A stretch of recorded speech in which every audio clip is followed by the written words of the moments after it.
xam nga dafa am lu am mooy xeesal c'est un problème d'hygiène publique yàlla xam na ne am na yu bari sax dama koy gis di ci gëmm di waxtaan ak gaañ ñi pour ñu changer ko mais xeesal c'est un problème d'hygiène publique extrêmement grave qui fait des dégâts les gens en meurent xam nga loo xam ne dañoo rey man bés bi ñu ma waxee ne alors dafa am ñoo xam ne dañuy am seen doom papa ñuul yaay ñuul jigéen bi commencé xeesal ba jour ngénte bi mu weextal gis bébé bi ñuul mu ne noo ko nañ ko laalal bébé bi j'ai pas dormi j'étais traumatisé donc man def naa ne waruñu wut xaalis ci loo xam ne lii dafay rey dafay yàq wér-gu-yaram ba noppi dafay tuutal suñu der dafay tuutal suñu der wax na la ne Cheikh Amadou Bamba mu ngi attirer l'attention ci respect bi ñu war a am ci suñu der te loolu yàgg na man je parlais de Senghor ak yu nekk mais Cheikh Amadou Bamba c'était en 1895 na Masaalikul Jinaan mu ngi ko bind ci ñetti fan Dakar yi di ko fa wax nga xam ne kon suñu der bu ñu ko tuutal bu ñu poser ay problème de santé man je pense que daal lu mu ñu mën a poser comme problème dañ ko war a muñ mooy rek nga jaay drogue ndax baaxul ci santé donc vraiment man loolu laa ci gis je n'ai parlé qu'aux acteurs et puis afa am affaire ba am foofu xam nga quand vous êtes régulateur yaay toppatoo équilibre écosystème bi faut pas oublier hein le paysage audiovisuel est une arène économique quand j'ai écrit me fondant sur la loi tout le monde a arrêté sauf Sen TV ce qui fait que il y a un déséquilibre par rapport au paysage par rapport à la concurrence te loolu maa koy war a seet donc il faut équilibrer ñoom c'est vrai Bougane on s'est bien parlé ñëw na seet si ma franchement j'ai beaucoup apprécié mu ne bëggul woon sax moom ba ñu dafa na dysfonctionnement à son niveau mais du arrêté la doon bañ li mu doon bañ dafa bëggoon ñu bàyyi ko waaw donc bu dee dafa am kenn ku doxalul mbir mi day am déséquilibre te yow yaa war a def équilibre dans l'écosystème kon mënuloo jox kenn ay jours supplémentaires plus ngay xaar plus le déséquilibre s'accentue par rapport à la compétition ñi ñu dafa xaalis yu bëri kii du defar te yaa ko bloqué donc voilà surtout que alors comme on a dit et redit les contrats étaient postérieurs à la loi qui interdisait le xeesal loolu moo doon problème bi mais encore une fois vraiment Bougane ñëw na seet si ma ñu waxtaan ba comprendre rente moom mu comprendre le souci du CNRA parce que un régulateur doit protéger le consommateur et les acteurs dans ce cas précis le consommateur c'est la population par rapport à l'hygiène l'acteur c'est les autres acteurs qui arrêtent et qui font ce qui fait qu'il y a un déficit dans la compétition nga obligé de rétablir le déficit loolu mooy problème bi surtout alors après j'ai vu que tout le monde a compris j'ai vu que Moustapha Diop à Walf a très bien réagi moi-même j'ai parlé à la TFM pourtant après ça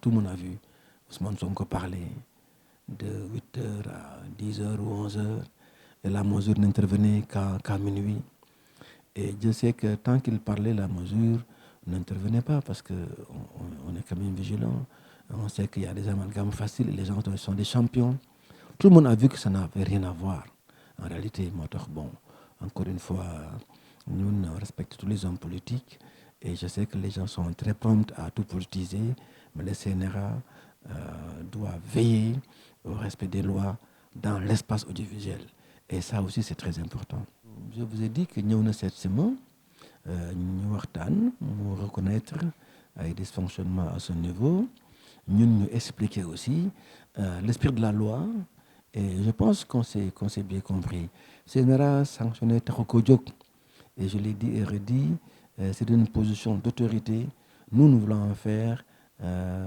une position d'influence pour voir comment on va influencer l'espace audiovisuel faire en sorte qu'on ait un meilleur paysage audiovisuel loolu rek moo am solo nous on a des choses de fond yu ñu war a xool ci paysage bi te incha allah suñu rapport annuel bi ñuy def nii di ko préparer muy gën a dans quelques semaines dinañ ci pointer du doigt beaucoup de choses beaucoup de défauts qu'on peut rectifier dans le paysage incha allah non au contraire on voulait prouver que ñun defuñu ko pour gaañ kenn dañ ko def rek pour que la loi soit respectée ñëpp nekk sur le même pied d'égalité. dañu ko def aussi parce que waxtaan la ñu privilégié. Bamba Kassé est venu me voir du SYNPICS, Mamadou Ibra Kane mon ami ki nga xam ne moo toogal les patrons CDEPS, sama rak Mamadou Thior bi nga xam ne moo yore CORED, ñu waxtaan ñu expliqué le bien fondé de la mesure. ñoom ñu ñaan ñu ne dañ ko war a alléger mën nangul leen ko. J'ai convoqué le collège a accepté de diminuer de 3 jours parce que waxtaan rek la ñu bëgg. ba noppi ñu xam ne gis nga wax naa ko plusieurs fois ñàkk respecter régulateur, cela reflète un déficit de culture audiovisuelle. képp koo xam ne kii am nga culture audiovisuelle bu am solo da nga war a respecter régulateur. te xoolal man mi def régulateur en vérité su ma nekk la woon sax CNRA man su ma oowee patron de presse wax ko dara bon na ko def parce que quand même ku def plus de 30 ans d'audiovisuel nekk bien avant ñoom ñuy xaaja xalaat ne dañuy nekk ci audiovisuel bi, reporter, rédacteur en chef, directeur, conseiller en communication, yor ko autant d'années. Et puis xoolal un régulateur doit avoir une expérience systémique et polydisciplinaire. Et moi j'ai les deux. Non seulement je connais le système,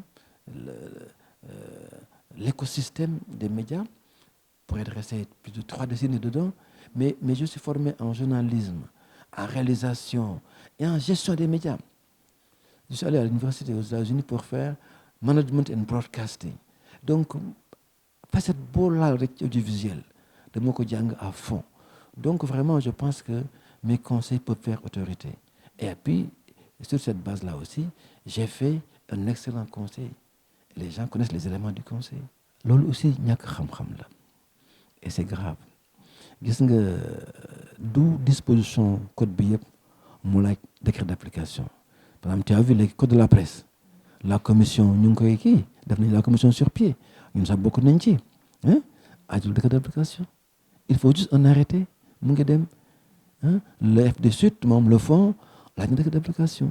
Mais par exemple xeesal ajul décret d'application.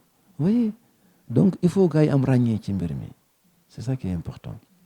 Bon, je ne pense pas qu'il y aura un récidive d'abord parce que je pense qu'on s'est très bien parlé. Mais s'il y a récidive, la sanction est plus lourde. Elle est plus lourde et nous ne souhaitons pas aller vers là. Mais elle est plus lourde et je pense qu'on ne va pas nous obliger à avoir la main plus lourde parce que ce n'est pas la peine, franchement. On peut s'entendre. Reprendre, non. Personne n'a repris. Il y a des gens qui font des confusions, je crois. Bon, le monitoring va tout révéler. Et nous, on se réunit constamment sur le monitoring. Il ne faut pas quand même qu'on interdise aux femmes leur crème. Non, les femmes veulent hydrater leur peau.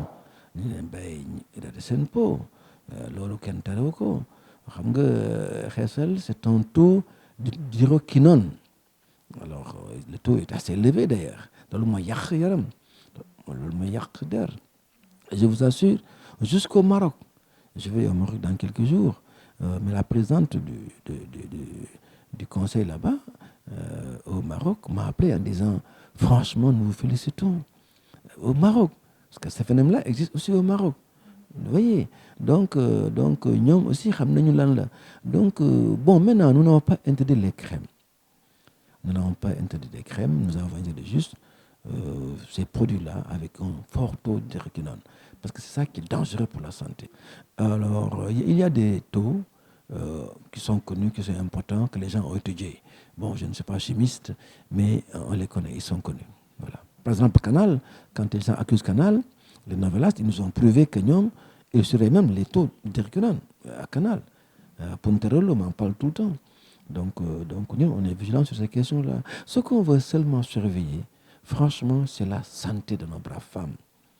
Parce que kenn mu leen bàyyi ñuy dem ba xeesal ay bébé loolu dafa ñaaw ci suñu der ñaaw ci suñu askan ba na fi baaxul ci suñu santé loolu mot kenn waru ko nangu. Alors benn affaire bu rëy mooy faut pas qu'il y ait confusion. Publicité alcool amul Sénégal amul benn chaîne bu koy def au Sénégal li am mooy durant les coupes du monde championnat Champions League dafa am ay stade yoo xam ne gars yi ñoo ko moom club yi ñoo ko moom par exemple boo demee li ñuy wax la Champions League par exemple le championnat européen am na stade yoo xam ne gars yi ñoo ko moom dafa am Heineken c'est un des sponsors leaders. Bon, pour les stades ça va être compliqué, il faut qu'on voit avec les différents partenaires. Alors pour les vidéos c'est plus facile, les partenaires sont très sensibilisés, on est en train de voir, ça dure quelques secondes dans des championnats parce qu'on ne peut pas aller quand même jusqu'à interdire ces championnats de football. Les jeunes adorent ça, mais encore une fois les chaînes que nous avons benn defu ci publicité alcool, benn defu ko ci. Alors bouillon aussi beneen affaire la. Alors ce qu'on va étudier et ça on va finaliser dans quelques semaines, peut-être qu'on va demander aux chaînes d'écrire sur leurs écrans en crawl, faut éviter de manger trop salé, trop sucré. C'est ça qui est fait à l'étranger. Parce que les bouillons, au plan de la santé, les études qui sont faites, il y a des choses à redire. Mais ce qui est sûr, c'est que il faut éviter de manger trop salé, trop sucré. Ce qui est mauvais pour les bouillons, c'est exagéré. Donc, nous on y travaille en ce moment. J'ai beaucoup aimé. J'ai beaucoup aimé, mais beaucoup de fi ñoom ne nañu oui que dama war a tere carrément importation bi, utilisation bi. Ah non, non, non. Nous voulons juste exercer notre périmètre de responsabilité. Ñun li ñu am pour def, pour parler comme mes parents gambiens, li ñu am pour def mooy gars ñi bàyyi publicité bi. Kañ bi ñuy kañ xeesal moo metti. C'est choquant. bu doon dañ teg benn image sax gars yi daw kenn waxul ci nangam mais nekk fi naan nit ñi nañu weex loolu dafa choquant, dafa metti. Alors nag loolu daal mais ñoom alors bu dee tere bi ak yooyu ñun suñu responsabilité moo tax ñun suñu responsabilité fi muy yem mooy tere ñu kañ xeesal, la promotion des produits de dépigmentation loolu ñuy tere. Mais vraiment ñun duñu tere jaay meeg jënd mi parce que du suñu responsabilité. Man alors j'ai fait toutes les élections impeccables. Man après chaque élection dañ ma doon félicité ak ban yaa ngi foofu. Après chaque élection tous les leaders politiques dañ ma doon félicité ma enregistré ko ak ci télévision bi. CNRA bi ma ñëwee am na ñu ma doon xaar naan CNRA nangam mais élection yi loo dëgg ci élection yi jàmm rek. Ça s'est très bien passé. waaw jërëjëf maa ngi kontaan di leen ñaan rek ngeen bàyyi ay alors pourquoi kii wóolu ko pourquoi que la wóolu ko bi may jógee Washington maa nekkoon trésorier de tous les ambassadeurs de l'Union africaine alors que maa doon responsable coordinateur de l'action des ambassadeurs de l'UEMOA ñu jël seen xaalis des centaines de milliers de dollars jox ma ko xam nañ du ma ci jël dërëm parce que mënuma ko xam nañu ko ñoom léegi su fekkee ne woon ne ñoom am nañ ci ñoom benn xalaat alors duñ ma ko jox mais gis nga ba ma fay jógee man maa obligé imposer ku ñu ko jox kaay ne non non maa obligé imposer ki ma koy jox kon daal nañu defar penc mi defar diggante yi continuer waxtaan te bañ a ñaaw xel ci dara ndax man sama xel dafa positif te incha allah dinaa liggéey bu baax ci li ñu ma jox ak le maximum de conscience incha allah.